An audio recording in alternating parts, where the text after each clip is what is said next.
Hey, everybody. Thanks for taking time to join today to talk about these two IRA related reports that we'd love for you guys to know about, and I think it might be helpful for your work.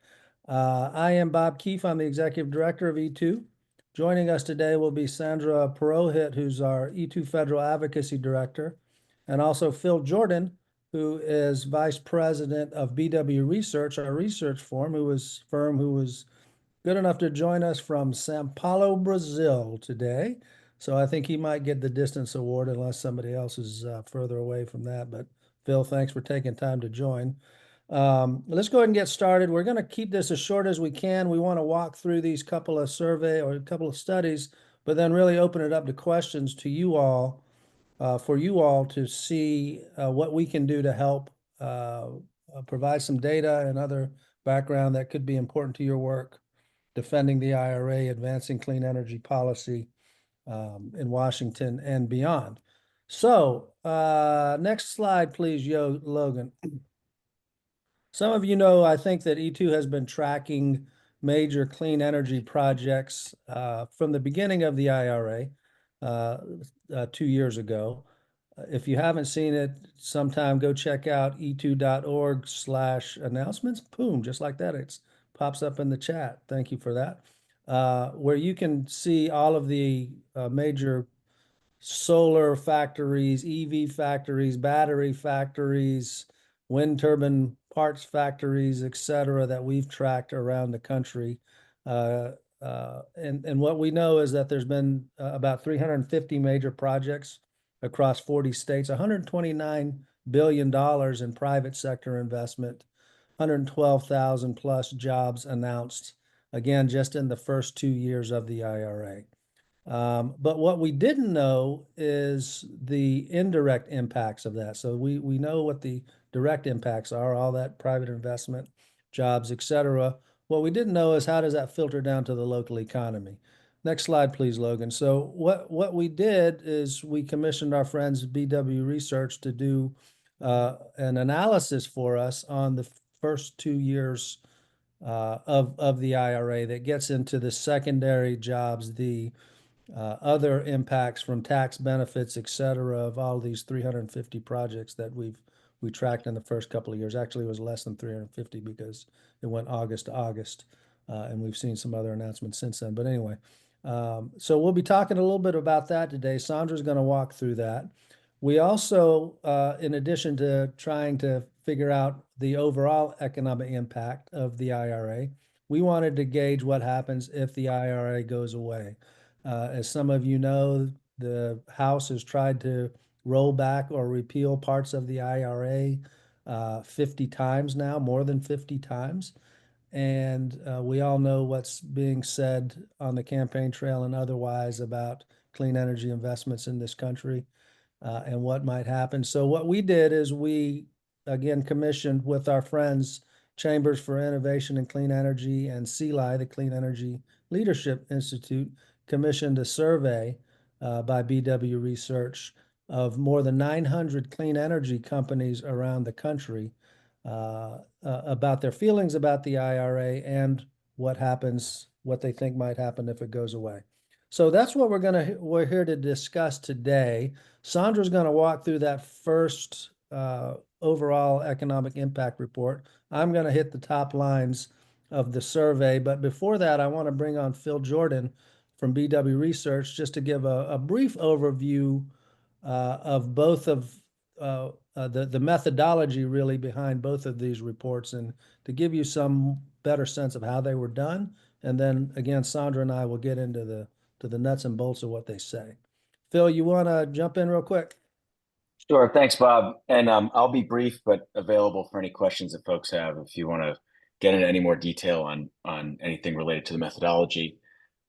So for the economic impact analysis, as Bob mentioned, E2 has been tracking clean energy jobs and investments for a long time, and filtered their data set. I think at the time, that August to August, I think it was 338 announcements that had been made that had a good deal of data around the announced jobs and investments in those facilities, most of which actually were funding manufacturing facilities.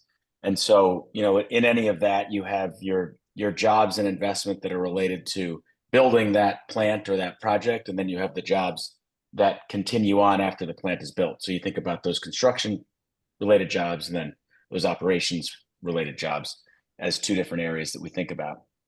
But as Bob mentioned, there are a number of other impacts outside of the number of direct construction workers on that site building that manufacturing facility or project, or just the people who are showing up, the assemblers who are there to work after it's been developed. You create a whole ecosystem of activity around any of these investments. So what does that mean? Well, you're going to have everything from site design, planning, and engineering services firms and legal and financing at the outset, all the way through purchasing of concrete, which tends to come locally, steel and other metals, right? Vendors and subcontractors, supplies that all go into equipment, right? That all go into that are not captured in those announcements, but are really, really important and stimulative to the economy. So, we were able to take the work that E2 had done to analyze these investments, and we were able to demonstrate the additional impacts that happen from those supply chain purchases. You also create a lot of economic activity around the money that gets created by, having those jobs there in the first place. So when all of a sudden more people are making more money in a community, they spend that money, and that means they're going out to restaurants more. They're purchasing more local goods. Some of them are finally having the money to put an addition on their house, and then there's more construction workers getting more work. And I think we see this happening everywhere. Anybody's trying to get anything done in their homes these days, it's pretty hard to find anybody in the construction trades, because we have so much economic activity going on, and a lot of it is fueled by this work. And then, as Bob mentioned, we also look at the tax impacts, and I think Sandra is going to go through those in more detail, so I won't get into any of those details. But this is a pretty tried and true methodology around economic impact modeling work, and again, happy to talk in more detail about what we did there. The repeal of the IRA, it was really, as Bob mentioned, was to understand how the IRA has been impacting businesses sort of quantitatively and qualitatively in their own words. So we conducted a pretty wide-scale survey of clean energy businesses across America, and we wanted to make sure that we were representative by company size, make sure that we have small businesses and large businesses and everything in between, make sure that we're looking at different parts of the country and representing different states well. Want to make sure that we're looking at different technology areas and different segments of the value chain, whether you're in manufacturing or construction or professional services. And we ended up conducting that survey with, we received 929 responses, which is pretty significant. It's a large number for anybody who's been looking at any presidential polling or other political polls lately. Normally those are in the 400 to 800 range, right? So we're outpacing a lot of those polls that are being analyzed at the moment. And really what we're doing there is, as I mentioned, is we're looking to see how has the IRA impacted those businesses, and what would be some of the reactions by those companies should there be a repeal of the IRA. And I don't want to go too in depth in any of the findings, because I know Bob's going to be talking about those. But I will say that we found two significant findings in there, that there was a substantial percentage of companies that said they would either shut their doors or move to another country. And it was about 11% and 9% respectively in that regard. Sorry to steal a little thunder there, Bob, but the reason that I wanted to mention that, since I have the floor and I'm just about ready to be done here, is that, as Bob mentioned, I am in Sao Paulo, Brazil, and I'm with the U.S. trade delegation here for offshore wind and other clean energy technologies. And in the last 36 hours, I've had more than probably 24 companies approach me about how they can get assistance to take their mature technologies that they have here and have been working on for a number of years in Brazil, and build facilities in the United States so that they can have these U.S. subsidiaries create jobs and economic impact, obviously, in America, to comply with the IRA's tax credits, the Buy America Act. And so the impact of this bill, even beyond some of the things that we can see here about existing businesses in the U.S., extends way beyond actually that, in that there's a huge interest globally that is driving investment in the United States because of those bills. I had actually someone tell me today that the IRA was the envy of the world, right, in terms of this stuff. So these are anecdotes, but they're important ones. And so the last thing that I'll say on this study is that we also conducted interviews with businesses that had taken the survey to understand a little bit more deeply in context about how some of these repeal efforts could impact their businesses, so we could get some more context and explanation. And I think the report has some really good examples and quotes from those businesses in their own words about how negative a repeal would be to the industry. So it was a real pleasure to work on both of these reports. I think both of them show in different ways, using different methods, just how important this act is to the clean energy economy and the economy overall. So I will be here on mute now for the rest of this, unless you have a question for me, but I'll turn it back over to Bob and Sandra. Great. Thanks, Phil. And if you do have questions, folks, feel free to raise your hand, your virtual hand down there, or I'm told, put your question in the Q&A, and we'll get to that as soon as we walk through some of the top lines. And for that, let's go to Sandra for the 2-year analysis report. Thanks so much, Bob. And I'll just flag, we're going to answer questions at the end, so please just write them down and then flag your hand and put them in the chat as towards the end of the conversation. But thanks all for joining us. As Bob said, I'm Sandra Purohit, Director of Federal Advocacy, and I'm going to start where E2 usually starts, which is jobs. You'll notice on this slide there are 2 jobs numbers, and this really goes to what Phil mentioned, which is that these projects are going to roll out in 2 distinct phases. So these suckers have to be built, and that's the 5-year construction phase you see at the top.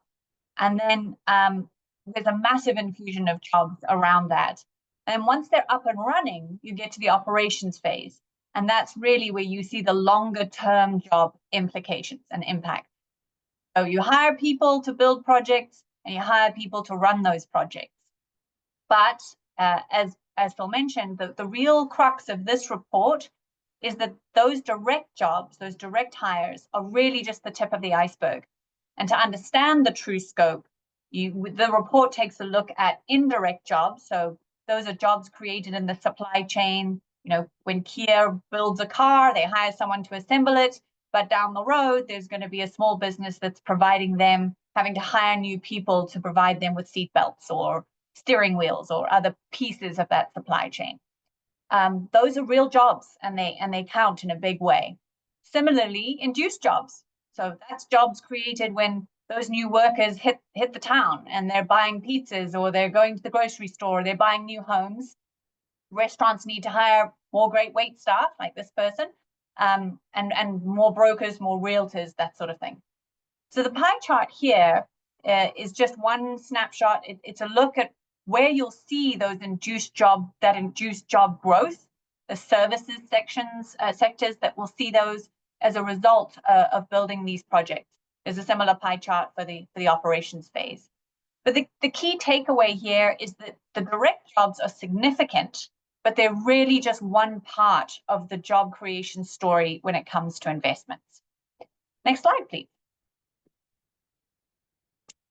In addition to more workers, building and running these projects is going to take more stuff. And so again, Phil touched on it, but think steel beams to hold up the walls during construction phase, and everything from microchips to paper clips to run the factories, and then more burgers and napkins for that great waitress we saw on the previous page to serve her new clients. So these factories will not just be producing new things, EVs and solar panels, but they're also going to be driving others to produce more stuff too.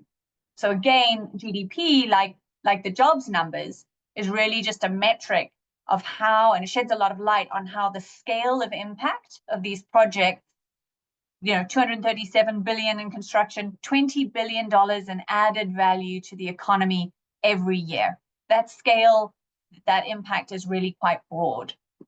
Next slide, please. Taxes. I see virtual eyes glazing, but this is, you know, we don't hear much about this, but it's actually really important. These clean energy projects will generate tax revenue at the federal, state, and local levels. So new workers are going to pay income tax and sales tax and property tax on those new homes. Companies are going to pay for profits and import duties and sales taxes. And all of that revenue, over 4.4 billion annually as during operations, that's all going to go to public services. So, think emergency response or streetlights and parks. These are funds that are going to benefit the entire community, whether the constituency cares about clean energy or not.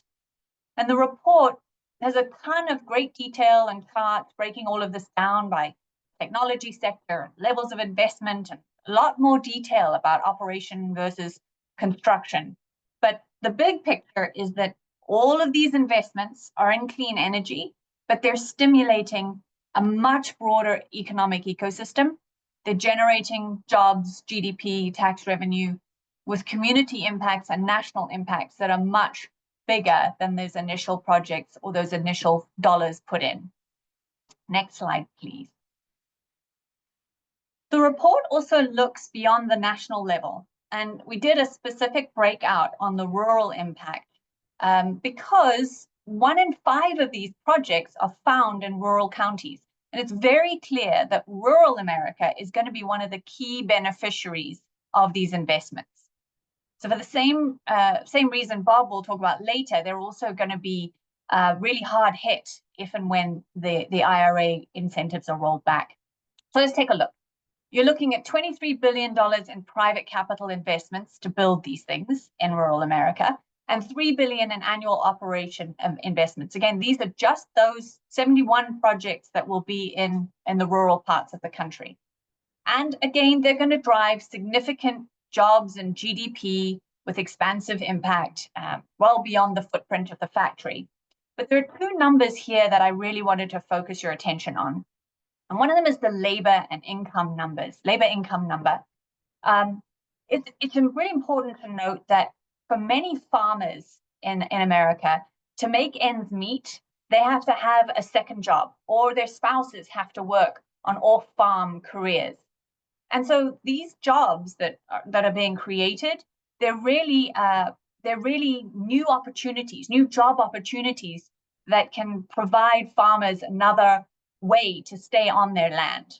It's supporting farming families.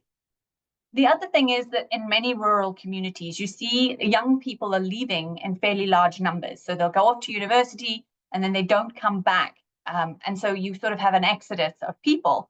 This kind of job, these kinds of career opportunities can really provide an incentive to stay.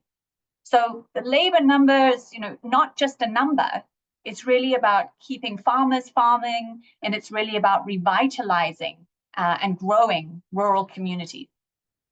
Another number I wanted to flag is the tax revenue number. Obviously there are fewer people in rural counties, almost by definition. And the other piece is that rural communities, rural counties have very high poverty rates. 86% of counties with a high percentage of poverty are located in rural areas. And that makes it really difficult. It makes it a struggle for local governments to raise revenue. For locals, for very basic services, things that urban areas may take for granted, from fire and police to road repair and teacher salaries. A lot of these communities have relied heavily on extractive industries like commercial logging operations and mining operations to get those tax revenues. But the exciting part of this report is that just 2 years of projects, 71 projects so far, will produce more tax revenue than the forestry, forest products, and timber production industry every year, and more tax revenue than the US mining, machinery, and equipment manufacturing industry. So this could be a real game changer for these communities, because this is real dollars. This is significant amounts of revenue, and it's going to be sustained. So up front, they get this massive infusion of revenue at the construction phase, the 1.3 billion, if you will. And that they can spend on large ticket items, a firehouse, or even a fire truck. And then they've got the ongoing revenue source during operations where they can contribute and buy for things like salary. You know, again, in many of these counties, the sheriff is half-time in one county and half-time in another county and has no benefits, and it's really stretched thin. And again, we're finding that the on-the-ground reality of these revenues could be really, really game-changing. The rural story is just a snapshot, but it's a really rich story. So I encourage you to take a look at the more detailed breakdown of that. Next slide, please. Here, you know, we took a breakout of some of the leading states. We didn't do every state. We did these three because they're leading in different ways. So Michigan has the most number of projects. North Carolina has the most amount of investment, 21 million. And then Georgia has the most number of job announcements. Now, these maps come from the tracker that Bob showed earlier. You can go in a deep dive by state and take a look at where these projects are. But the key takeaway here is that leading in clean energy has very specific financial upsides for states. We don't have time to go into them in depth, but if you work in these states or if you have congressional relationships in these states, really encourage you to take a detailed look at the amount of information we have on each of them. It again breaks down by energy sector, levels of investment, GDP, etc. I just want to flag that for everybody.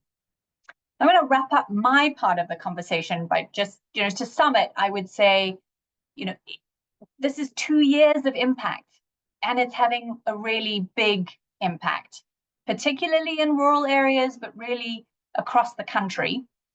If we can keep these incentives in place for the full 10 years or beyond, then there's a lot more to come. The last thing I'll say before turning it over to Bob is that these benefits are all nonpartisan benefits. You know, you get more jobs and GDP and tax growth, regardless of how conservative or liberal your county is, regardless of whether you're worried about climate change and emissions reduction, or you want to see a way to pay for teachers and firefighters. And that's something that we really have to stress in the lame duck and beyond if we're going to keep these incentives in place. So with that, I will turn it over to Bob to talk about the survey we did with our partner groups and what happens if we don't succeed and these IRA incentives are rolled back. Thanks very much.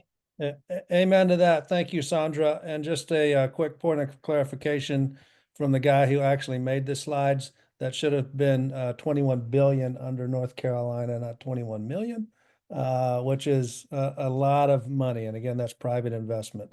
And that's totally my fault. Sorry for that. But a big number.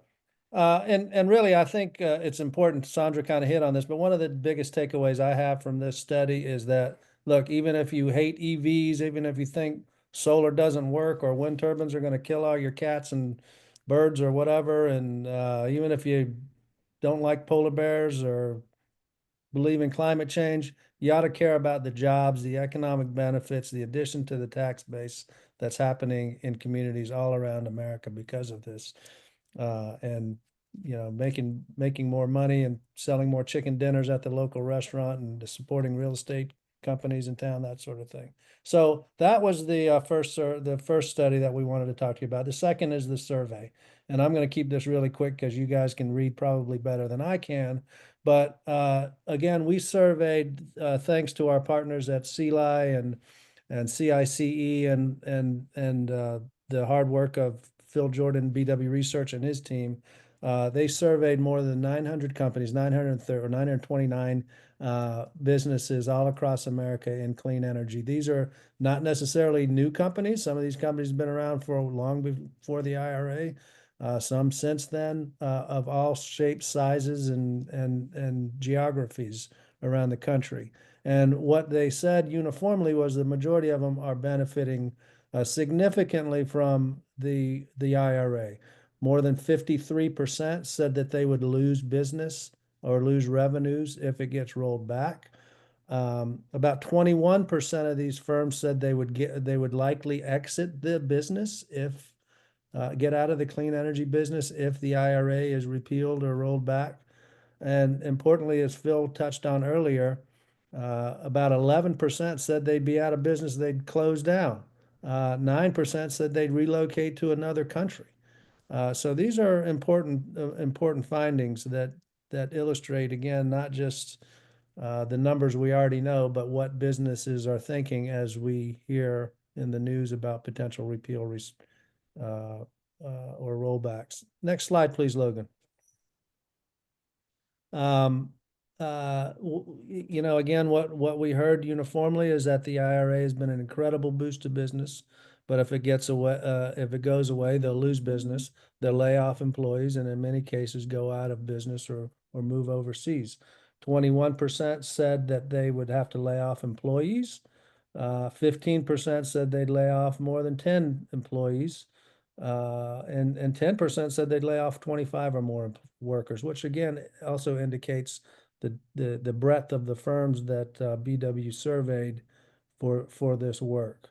And then 13%, as mentioned, would freeze wages or rescind offers to prospective employees. Next slide, Logan.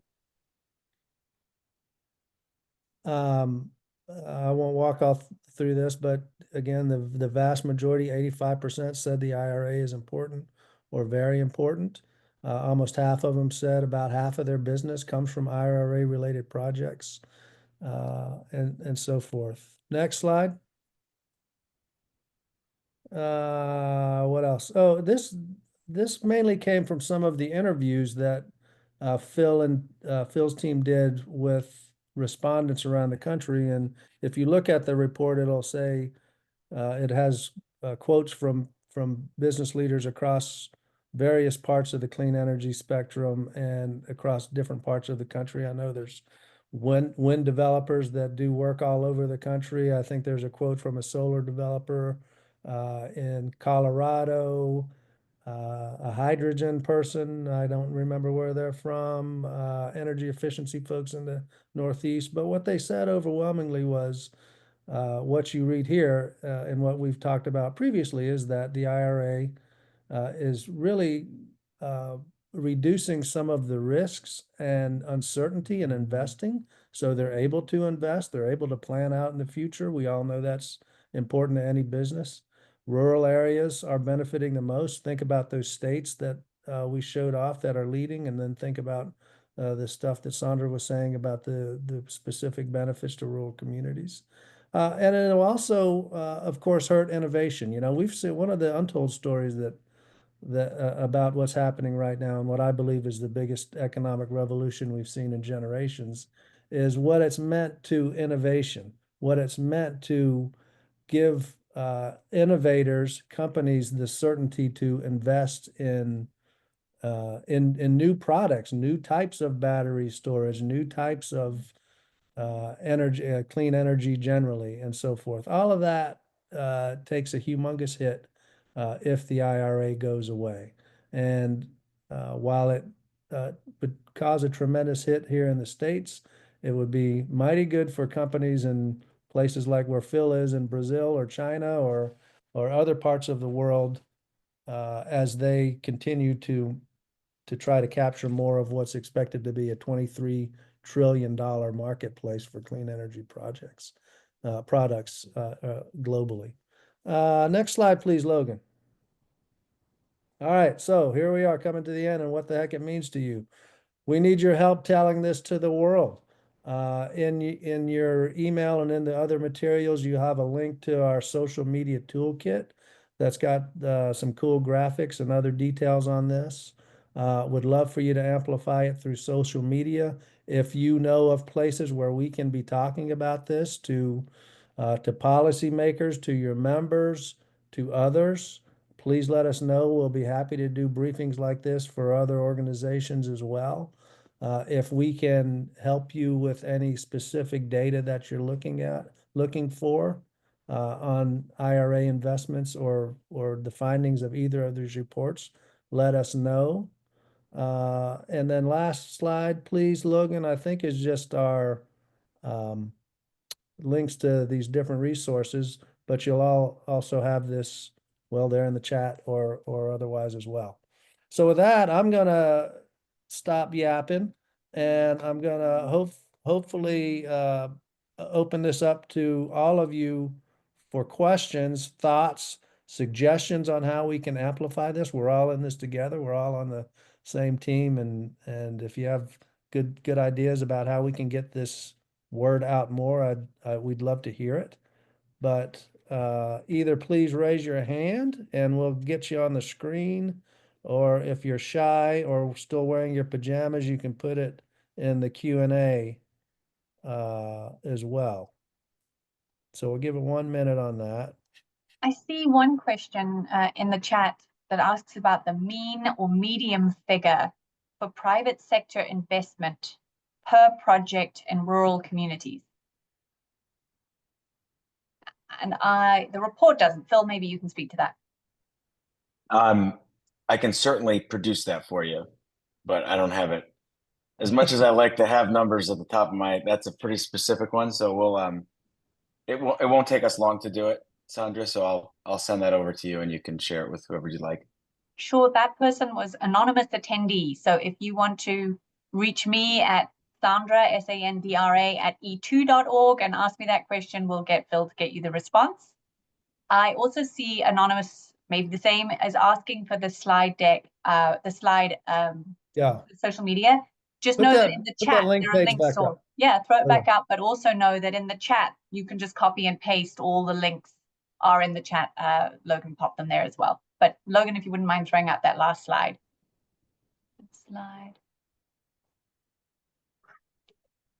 I think that's the slide you're referring to. So holler. Yeah, I don't know how you copy that and put it somewhere, but it's in the chat and it's easier to use. In the chat, yeah.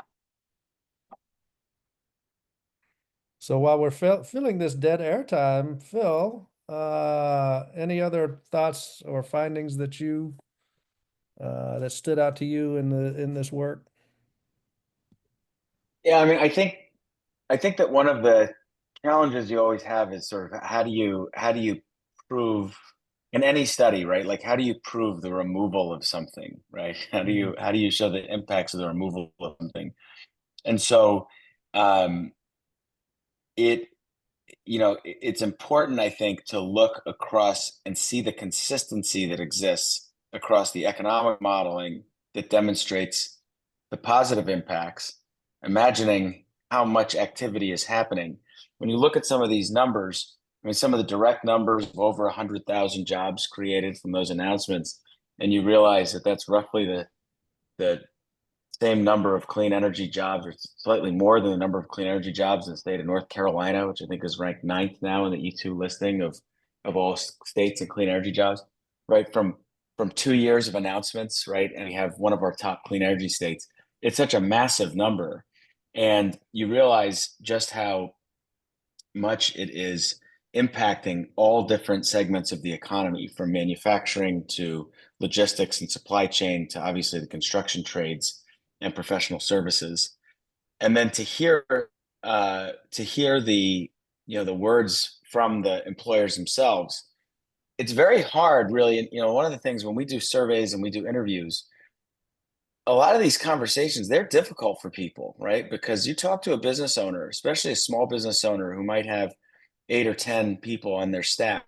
When you start talking about cutting 25, 50% of their staff, they're looking at their office and they're thinking about these people who've been with them, maybe for a couple of years since IRA, some of them maybe since before that.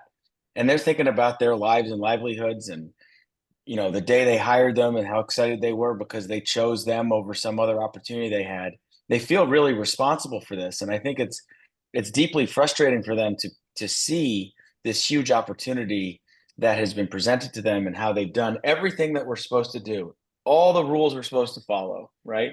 Go out and hire people, go create good things, help the economy, help all this stuff. To imagine that being pulled away, the rug being pulled out from under them is incredibly, incredibly frustrating, especially in these rural communities where we have an oversized, as Sandra mentioned, an oversized impact of these policies, and where we would see a much greater future negative impact if these policies are repealed. And these are often the communities that are not thought about front and center, that are really, really important to our economy. So, hopefully these two reports, when taken together, demonstrate just how important this funding is, and these incentive programs are to stimulating the economy and creating investments in ways that, it's been a long time since we talked about manufacturing jobs in places like Buffalo and Rochester, New York, right? I mean, Yeah. we lost, Northeast lost a lot of those jobs a long time ago. So I think having a renaissance there is really incredible. And so it's just, we just really, when you look at the data, it's hard not to root for it to continue. Right. Thanks, Phil. We have a couple of questions here. So Mona has asked, what do you believe is the most politically impactful and persuasive information that you've just presented? And how should we gauge which information has the greatest sway in different regions of the country or individual states? Here, I think that, I mean, I'll have others answer too, but I think that the audience, for different audiences, the answer will be different. And that's why we've tried to provide, the national numbers and then the state specific and the rural, is that there are multiple stories to be told here. And it's a question of figuring out exactly which audience you can speak to best based on who you are and where your organization is.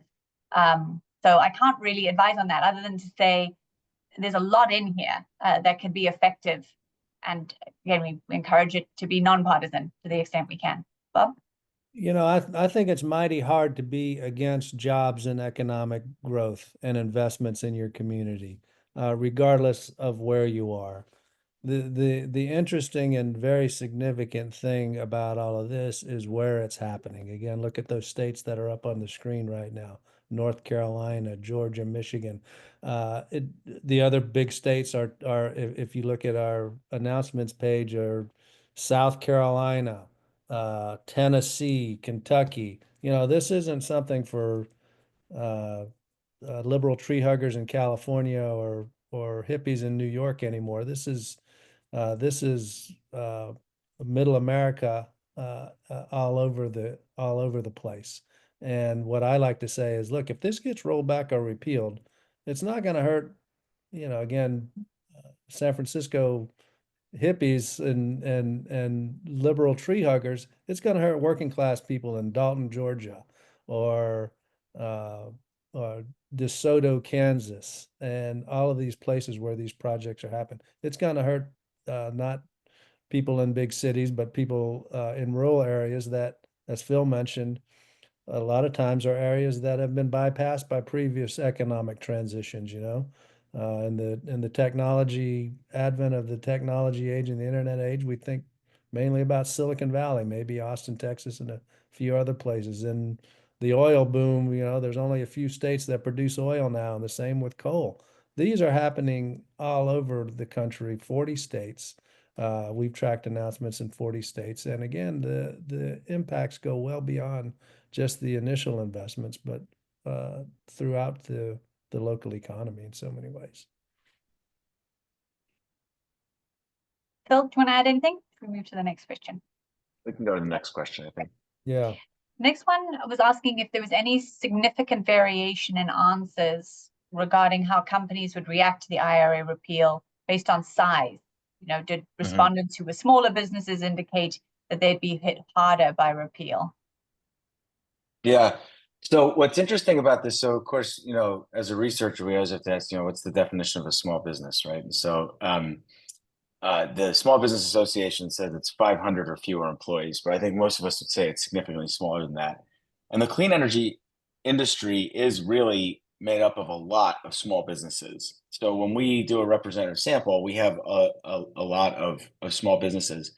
So actually the median size of company that we surveyed was 35 workers, which some people would consider that a small business, and some people consider that a medium-sized business. So, so it's you have to sort of think about what a small business is when we look at those crosstabs. So the bottom line though is we did look at a number of different configurations on this, and there's no difference to sort of the overall story, meaning that everybody regardless of business size, gets hurt in relatively sort of the same way. But it is also fair to say that within that truth, there are more significant impacts around, having to close your business if you're a smaller business, right? And so small businesses, I think it's fair to say smaller businesses would be hurt more, which is depending on how we define more, meaning that the loss that is statistically sort of the same is not something that a smaller business is as readily likely to recover from. Okay, so the loss may be equal in relative terms, or not statistically different. But if you're a small company, you can't afford to lose 25% of your revenue and bounce back, or 50% of your revenue and bounce back. Whereas a larger concern might have access to other streams of capital, or can sort of keep the concern going longer as it tries to recover or pivot. So I think sort of the answer is yes and no, but I think it's fair to say small businesses will be hurt more dramatically, but it's more just their ability to weather the storm. That makes a lot of sense. Another point that I wanted to flag is just that these numbers and this assessment is really conservative. We're talking about IRA benefits, but this is one piece of the IRA impact in terms of these large, major announcements. This doesn't cover energy efficiency projects or distributed solar, which are not giving major press announcements every time they happen. So the economic impact, this is a snapshot and it's a small piece just to give you one iota of a sense of what is happening out there in the real world. But this can really be extrapolated to much, much bigger impact when you really consider the full spectrum of the technologies and the sort of smaller business pieces that aren't captured in these major announcements, which is really what we're tracking here.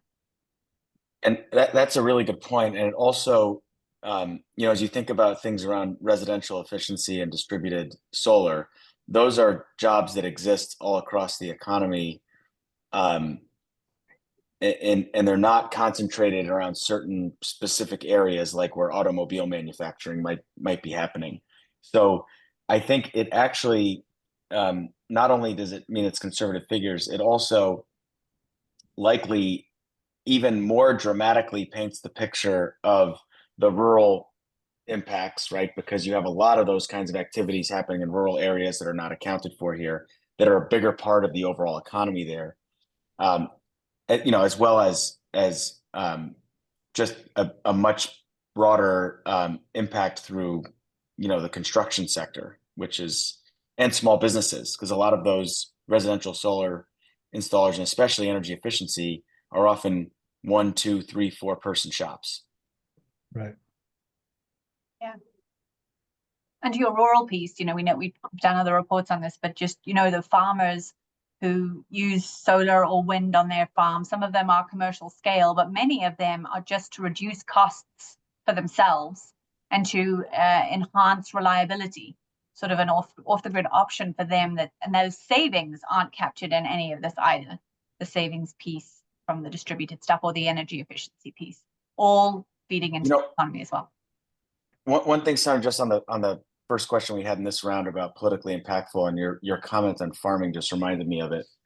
Bob talked about innovation and the importance of innovation and diversification. You talked a little bit about some additional revenue streams for farmers and thinking about, tax impacts to those communities.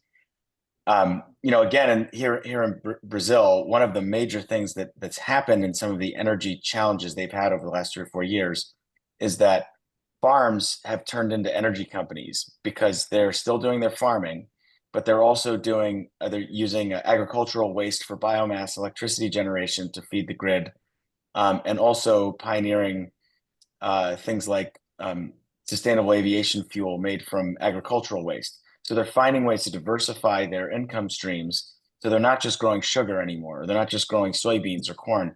They are diversifying their income streams. And actually, the direct quote was, they've all become energy companies, right? And when we think about the kinds of investments that are happening around things like next generation, SAF or ethanol coming from agricultural waste, and ag digesters and other types of investments, all the way from early stage R&D through large scale commercial deployment.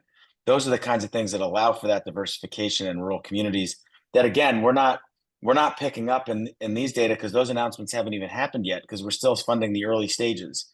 So I think, again, these are pretty conservative numbers. And we're talking about political impacts. You know, farmers carry a lot of political weight, and there's a lot of benefits for farmers that come down the road in the IRA. Right. So I don't see any more questions in there. Last call for questions either in the chat or raise your hand. You all also know how to get a hold of us if we can help in any way. Really would just love your feedback on how we can use this data better, and love your help in any way you can give it to help spread the word of this. This is